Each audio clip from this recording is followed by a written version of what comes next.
Hello viewers, welcome to online classes. आज हम 11th class का अर्थशास्त्र का स्टैटिस्टिक्स का 4th चैप्टर स्टार्ट कर रहे हैं। इस बुक का नाम है अर्थशास्त्र में सांख्यिकी। उसका 4th चैप्टर हम स्टार्ट कर रहे हैं। अगर आपको ये चैप्टर बहुत अच्छे से पढ़ना है तो ये बुक इस तरीके की है कि आपको पिछले चैप्टर इसके ज़रूर पढ़ने होंगे, तभी आपको नेक्स्ट चैप्टर समझ में आएगा। अगर आपने चैप्टर नहीं पढ़े हैं तो आप उनको पढ़िए। अगर आप वीडियो देखना चाहते हैं तो आप वीडियो देख लीजिए। वीडियो आपको मेरे चैनल पे भी मिल जाएंगी, प्लेलिस्ट में आप जाके देख सकते हैं। वो 11th अर्थशास्त्र के नाम से होगी, और अगर आप पढ़ना चाहते हो तो आप पढ़ सकते हैं, लेकिन उसको पढ़िए ज़रूर, तभी आपको ये चैप्टर अच्छे से क्लियर होगा। अब हम चैप्टर स्टार्ट करते हैं। पिछले चैप्टर में हमने आंकड़ों का संग्रहण करना सीखा था, और इस चैप्टर में हम आंकड़ों का प्रस्तुतिकरण करना सीखेंगे, जो कि 3 प्रकार से होता है, जिसमें से पहला प्रकार आता है पाठ विषयक या वर्णनात्मक प्रस्तुतिकरण। ये नाम आपको अच्छे से याद कर लेने हैं, आगे तक के लिए काम आएंगे। और इसका सेकंड होता है सारणीबद्ध प्रस्तुतिकरण, और तीसरा है आरेखीय प्रस्तुतिकरण। मतलब हम आंकड़ों का जो प्रस्तुतिकरण है वो इन 3 टाइप्स से करते हैं। अब हम एक एक टाइप्स को अच्छे से पढ़ेंगे। तो पहले हम फर्स्ट टाइप लेते हैं, पाठ विषयक या वर्णनात्मक प्रस्तुतिकरण। ये किस तरीके का होता है? क्योंकि ये नाम से ही पता चल रहा है पाठ विषयक, इसके आंकड़ों को दिखाने के लिए पूरा पाठ दर्शाया गया होगा, और हमें वो पूरा पाठ पढ़ने की आवश्यकता होती है, तभी हमें इसके आंकड़े समझ में आते हैं, नहीं तो नहीं आते। जैसे कि इसका हम एक एग्जाम्पल देखते हैं, उससे आपको बिल्कुल क्लियर हो जाएगा। इसके लिए हमें पूरा पाठ पढ़ना ज़रूरी होता है, तभी हमें आंकड़े समझ में आते हैं। जैसे कि एक एग्जाम्पल तो यहाँ पे ये दिया हुआ है कि बिहार के एक शहर में 8 सितंबर 2005 को पेट्रोल तथा डीजलों की कीमतें जो हैं उनमें वृद्धि हुई, मतलब बढ़ गई, जिसकी वजह से लोगों ने विरोध करना शुरू कर दिया। और विरोध में क्या हुआ, 5 पेट्रोल पंप खोले गए और कुछ पेट्रोल पंप 7 पेट्रोल पंप बंद कर दिए गए। तो हमें क्या करना पड़ रहा है? ये तो खैर छोटा सा आंकड़ा था, ये तो स्थिति 1 हो गई इस तरीके की। तो ये भी जो है पाठ विषयक प्रस्तुतिकरण कहलाएगा या फिर वर्णनात्मक प्रस्तुतिकरण कहलाएगा। ये पहला वाला है, क्योंकि हमें इसमें पूरे पाठ को पढ़ने की ज़रूरत हो रही है। इसमें हम स्थिति सेकंड अब देखते हैं। यहाँ पर अब हम एक और एग्जाम्पल देखते हैं, जहाँ पे हमें पूरा पैराग्राफ हमें लिख के दे दिया गया है। भारत की जनगणना सन 2001 की रिपोर्ट के अनुसार भारत की जनसंख्या बढ़कर 102 करोड़ हो गई, जिसमें 53 करोड़ पुरुषों के मुकाबले 49 करोड़ महिलाएं थीं। 74 करोड़ लोग अभी भी भारत के ग्रामीण क्षेत्रों में, और केवल 28 करोड़ लोग शहरों एवं कस्बों में रह रहे थे। पूरे देश में 40 करोड़ श्रमिकों के मुकाबले गैर श्रमिकों की संख्या 62 करोड़ थी।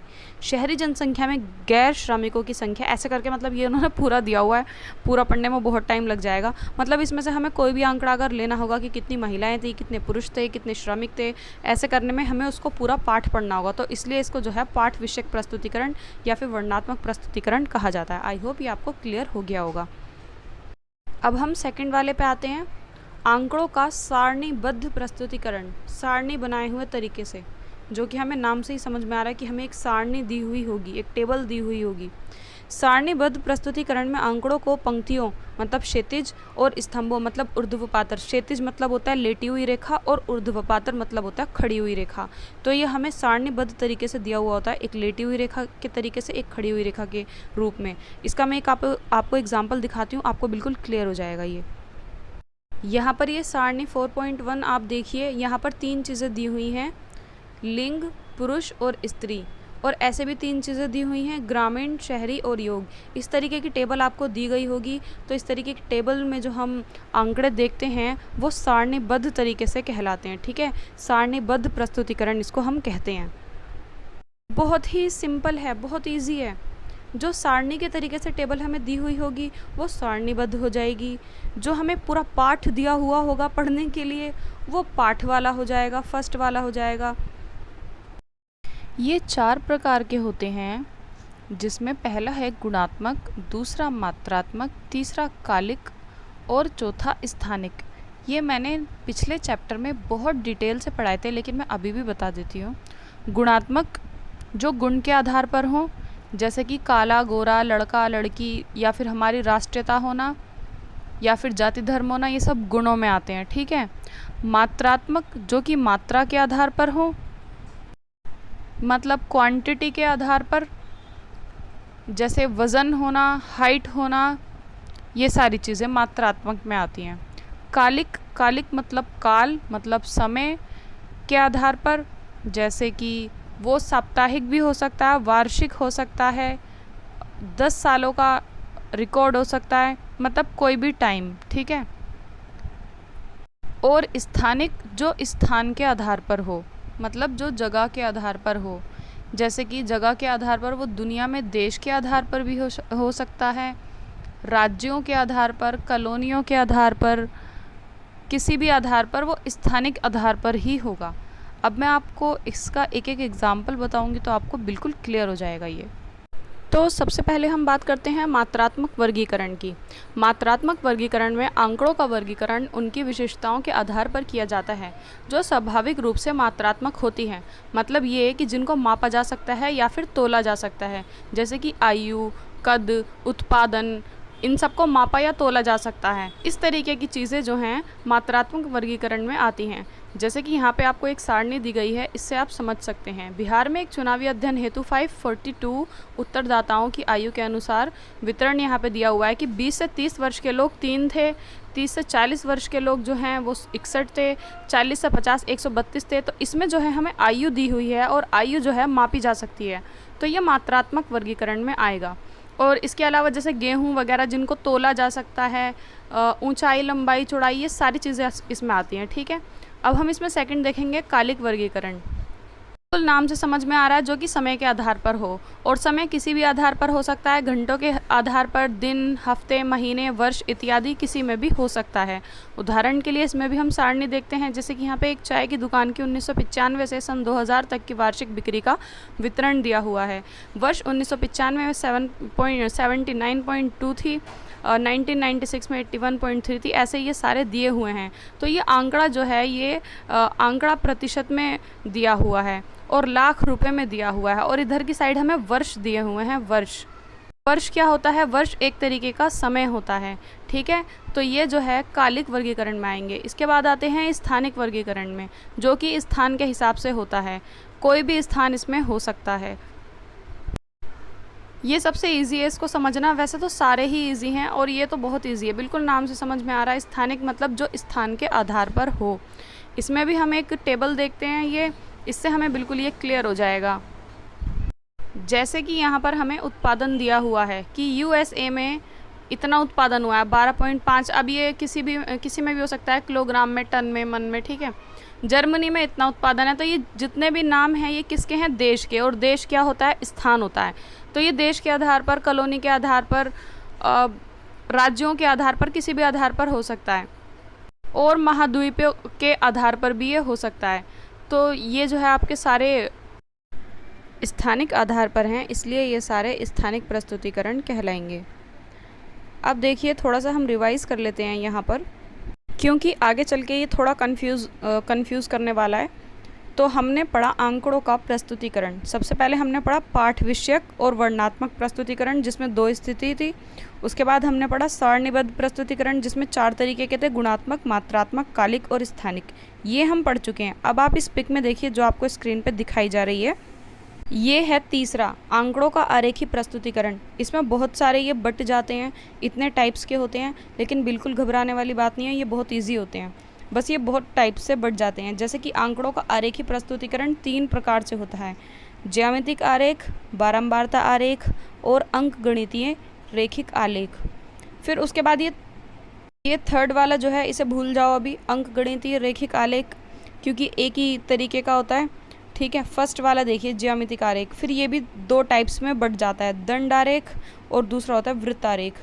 फिर उसके बाद दंड आरेख भी 2 टाइप्स में बट जाता है, उसमें होता है बहुदंड आरेख और घटक दंड आरेख। उसके बाद हम आते हैं ये बीच वाले पे, बारंबारता आरेख पे। ये भी 4 टाइप्स में बट जाता है, आयत चित्र, बारंबारता बहुभुज, ओजाइव और बारंबारता वक्र। ये सारे के सारे अब हमें पढ़ने हैं। तो आंकड़ों का प्रस्तुतिकरण जो कि 3 प्रकार से था, पाठ विषयक, सारणीबद्ध और आरेखीय। उसमें से 2 हम पढ़ चुके हैं, पाठ विषयक और सारणीबद्ध। अब हमें ये थर्ड वाला पढ़ना है, आंकड़ों का आरेखीय प्रस्तुतिकरण, और इसमें हमें ये सारे टाइप्स पढ़ने हैं, ओके। अब हम स्टार्ट करते हैं ज्यामितिक आरेख, जिसमें पहला है दंड आरेख और दूसरा है वृत्त आरेख। और हम पढ़ेंगे दंड आरेख के बारे में, ठीक है। इसे इंग्लिश में बार डायग्राम भी कहते हैं। ये कुछ इस टाइप का होता है। ये हमने 8th 9th और 10th क्लास में पढ़ा हुआ है और बनाया भी हुआ है, ठीक है। दंड मतलब होता है डंडा या फिर खंबा।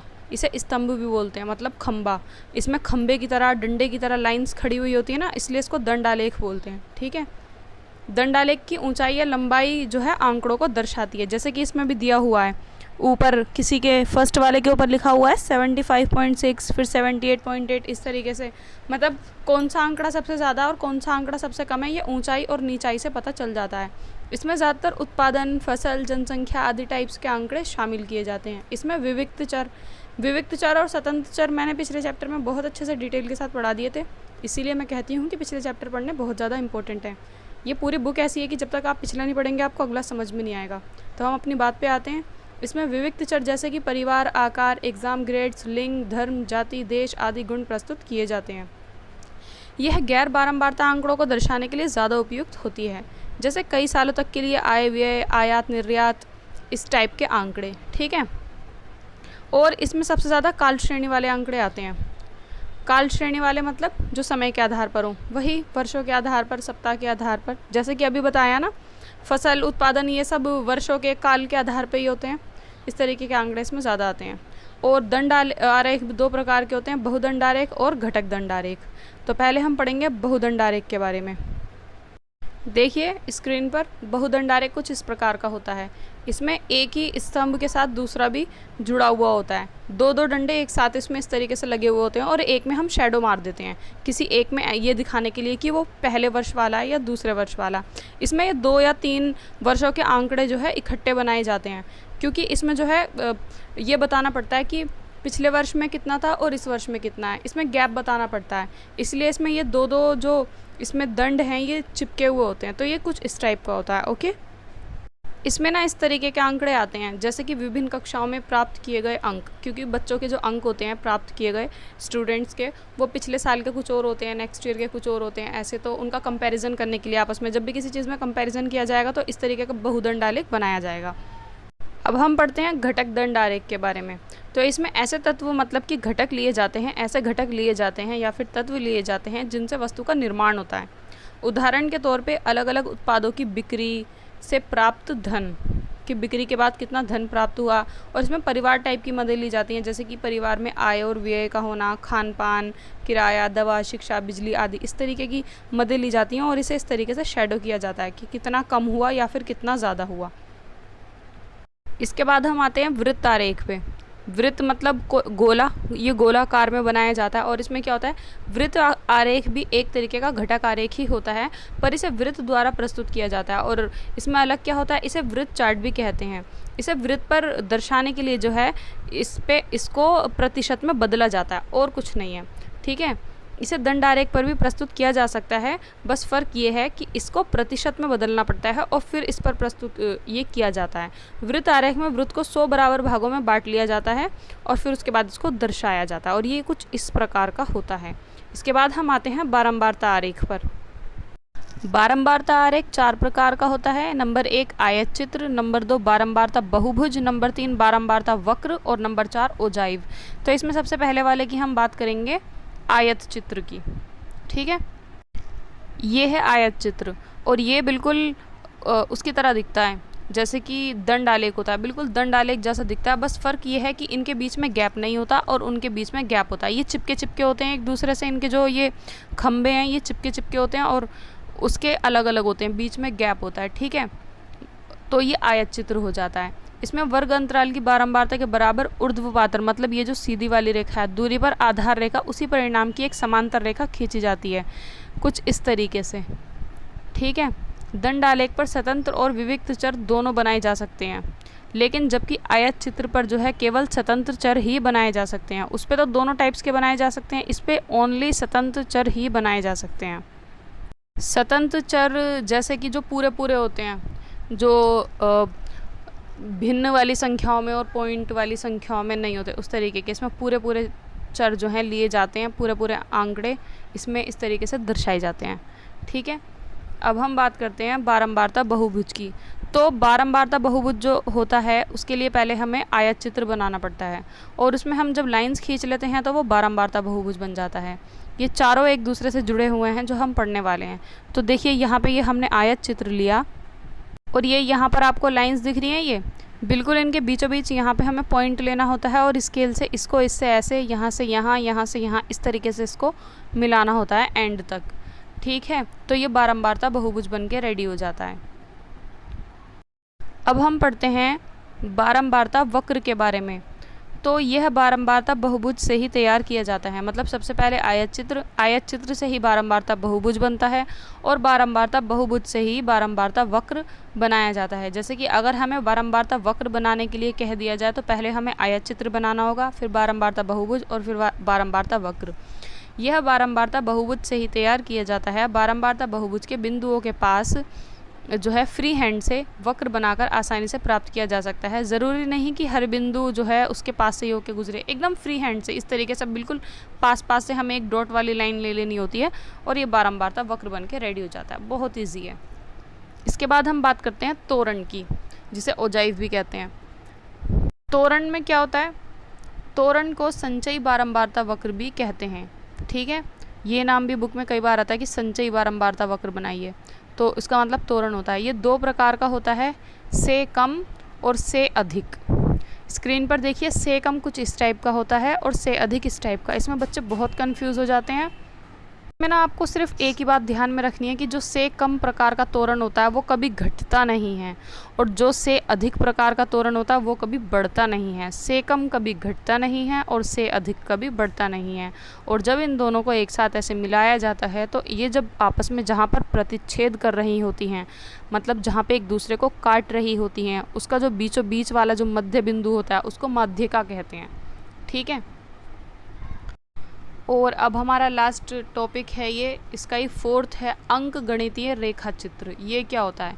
इसे काल श्रेणी आलेख भी कहते हैं। इसमें समय जैसे कि दिन, तारीख, सप्ताह, मंथ, ईयर, मतलब साल, महीने, इन सब के आंकड़े इसमें लिए जाते हैं। इन सबको एक्स अक्ष पर आलेखित किया जाता है इस तरीके से। ये होता है एक्स अक्ष और ये होता है वाई अक्ष। इन आलेखित बिंदुओं को जोड़ने से जो रेखा चित्र प्राप्त होता है उसे अंक गणितीय रेखा चित्र कहते हैं। ठीक है, ये वाले हमें बिंदु यहाँ पर लेने हैं और फिर इनको इस तरीके से जोड़ना है। अगर आपको वीडियो अच्छा लगे तो वीडियो को लाइक करें, चैनल को सब्सक्राइब करें, और साइड में एक ना बेल बनी हुई होती है, उस बेल को दबा दिया करें। उससे क्या होगा, अगर आपको मेरी वीडियोस की ज़रूरत होगी, आपको मेरी वीडियो अच्छी लगी होगी, तो मैं जब भी न्यू वीडियो डालूँगी तो आपको पता चल जाएगा कि कोई न्यू वीडियो आई है। ठीक है, मिलते हैं नेक्स्ट वीडियो में, तब तक के लिए बाय बाय।